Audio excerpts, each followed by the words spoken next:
felt like too much too soon, and I mean, I couldn't exactly rewind at that point. Jodi Arias talking about her sexual relationship with the man she admits to killing. She says she did it in self-defense, and today we should hear about the events that she claims led her to kill. Well, we wondered how juries typically respond to this type of testimony and whether her words are actually helping or hurting her case. Attorney Jason Lamm has been on both sides of court cases like this one, the defense and the prosecution. So what's the answer? Well, Jodi Arias has been on the stand now for 2 days. We're going into a third day. And it's really necessary for her testimony to come out slowly and methodically to give the expert witnesses a foundation to talk about domestic violence and explaining her behavior. But in my opinion, it's taking a little bit too long. You know, the climax of her testimony is going to be what happened that night with Travis Alexander when she killed him. But the jury's just saying, come on, get it over with already. Finish this already. We're laying here dying. Just spit it out and tell us what happened.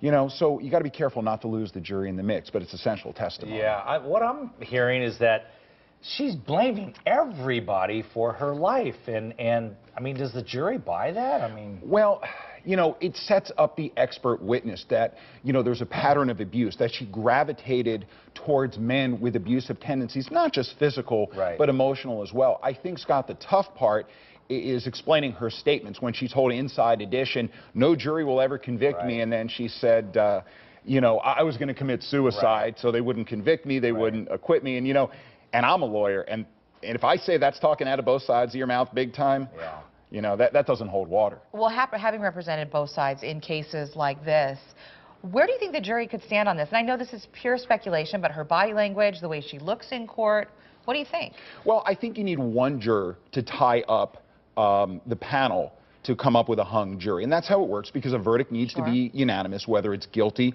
or not guilty. And I think what the defense is hoping for is that they can get one juror, at least one juror, to see, you know, the situation from Jodi's perspective, maybe get a little bit of sympathy, lock it up on that first degree, and then bring it down to second-degree murder. And that's what they wanted in plea negotiations. Second-degree murder in Arizona carries a maximum sentence of 22 years. But, you know, that's a far cry, Kaylee, from getting a needle in your arm.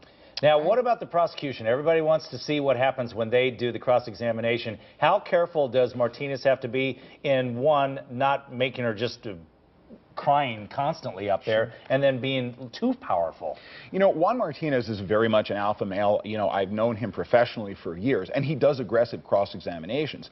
You know, the fact that he has this weekend now, because there's not going to be any court tomorrow, no court Friday, that gives him, you know, a big ace in the hole in preparing his cross-examination. But he needs to be extremely careful, because if he is too aggressive, he is too powerful, that one juror could get the sympathy, because he may even liken himself to the men that have abused her over the years by pushing her around too much. So he's walking a real fine line, and he needs to be real careful. He can get the job done, but, you know, be careful. Yeah, it sounds like the timing on it is going to be very interesting. It's all about the choreography. Yeah. All right, Jason Lamm. Thank you so much. It's always very fascinating listening to you. So looks like next week will be when the prosecution takes over. Her time on the stand isn't over. You can watch the rest of her testimony live as it happens. All you have to do is log on to azfamily.com or check out the 3TV News app. We're streaming her trial live every single day.